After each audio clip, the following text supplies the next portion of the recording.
Hi, my name is Matt Kerr, Service Manager at Pickering Volkswagen. Today I'm going to talk about wiper blades, specifically how to change your wiper blades. As you can see in this position, when you try to raise them, you hit the hood. I'm going to show you a quick little trick on how to get your wipers up so you can change the blades quickly. So now let's say I've just arrived home from the store or from work.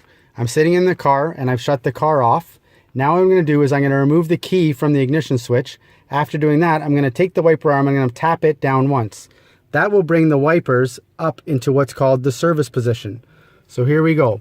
I turn the ignition off, remove the key from the ignition, reach over here, I hit the wiper arm switch down once, and that brings the wipers up and keeps them in the service position.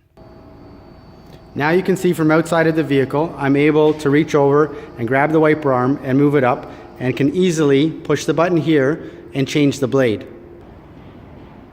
So there you go, I raised the arm up into the service position. I'm easily able to remove the blade. I can get a new blade down and put it on, put it back on, put it down, hit that wiper arm again when I go back into the car, and that'll put the wiper arms back into their regular position.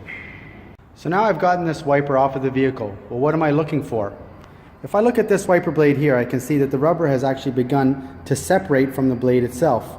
And those little hard plastic pieces and metal pieces in there, if contacting your windshield, can seriously damage that windshield.